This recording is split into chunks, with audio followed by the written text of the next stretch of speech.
اور نظر بھی آ رہا ہے ہمیں کثرت کے ساتھ جن اور انسان دوزخ میں جا رہے ہیں.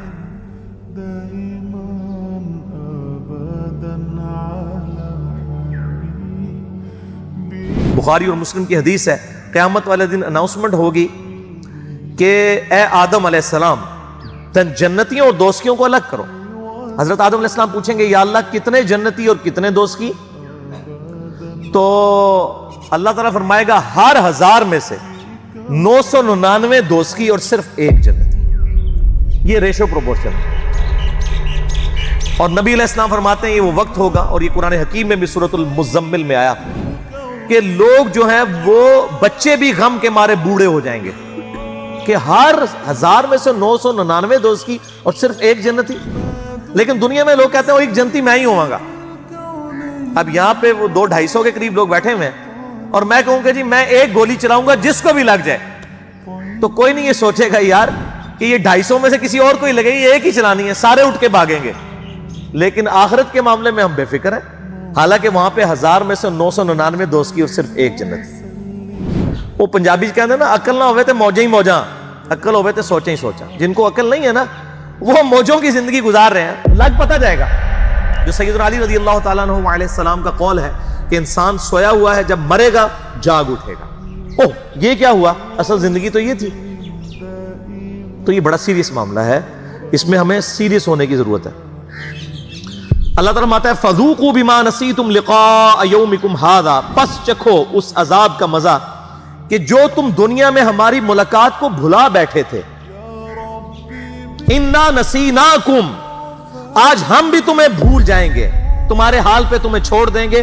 وَذُوقُوا عَذَابَ الْخُلْدِ بِمَا كُنْتُمْ تَعْمَلُونَ, اور چکھو اس عذاب کا مزہ جو تم دنیا میں اعمال کیا کرتے تھے.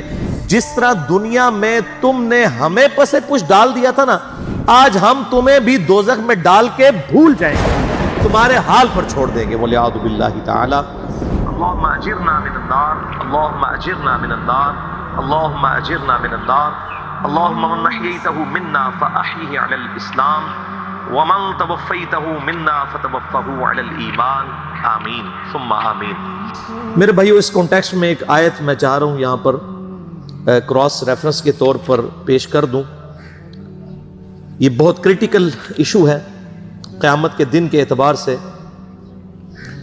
کہ سورۃ المؤمن کے اندر اللہ تعالیٰ ارشاد فرماتا ہے, پارہ نمبر 24 کے اندر سورۃ المؤمن ہے, سورہ غافر بھی اسے کہتے ہیں, اور اس کی شروع کی آیات میں ہی ایک آیت آتی ہے, آیت نمبر 10. یہ بھی قرآن حکیم میں چند سخت آیات میں سے ایک آیت ہے. ان الذین کفروا ینادون لمقت اللہ اکبر من مقتکم. قیامت والے دن جب اللہ کے جو نافرمان لوگ ہیں, یہ کفر کا ترجمہ انڈیا پاکستان بنگلہ دیش میں عجیب و غریب ہو گیا. کفر کا مطلب ہم سمجھتے ہیں ہندو سکھ عیسائی, عربی میں کفر کہتے ہیں انکار کرنے والے کو. جو عمل سے انکار کر دے وہ بھی کافر, جو عقیدے میں انکار کر دے وہ بھی کافر. یعنی عملاً تو مسلمانوں کی اکثریت عملی کافر ہے, جب وہ نماز چھوڑ رہی ہے تو نماز کفر و اسلام میں فرق ہے, صحیح مسلم کی حدیث ہے. تو جو نافرمان لوگ ہیں, انکاری لوگ ہیں, اللہ تعالیٰ کی طرف سے انہیں قیامت والے دن عذاب دینے کے بعد ندا کی جائے گی. لَمَقْتُ اللَّهِ أَكْبَرُ مِن مَقْتِكُمْ أَنفُسَكُمْ إِذْ تُدْعَوْنَ إِلَى الْإِيمَانِ فَتَكْفُرُونَ.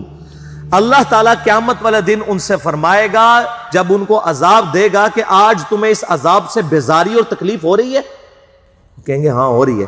اللہ تعالیٰ فرمائے گا اس سے زیادہ ہمیں دنیا میں تکلیف ہوتی تھی جب تمہیں ہماری طرف بلایا جاتا تھا اور تم روح گردانی کر دیتے تھے, ہمیں اس سے زیادہ تکلیف ہوتی تھی. یہاں کہتے ہیں او جی اللہ تعالیٰ نے ساڑھی نمازیں نہیں چاہیے دیا. او بھائی اللہ تعالیٰ نے کب کہا کہ مجھے تمہاری نمازیں چاہیے؟ اللہ تعالیٰ تو فرما رہا ہے تمہیں تمہارے لیے نمازیں چاہیے کامیاب ہونے کے لیے.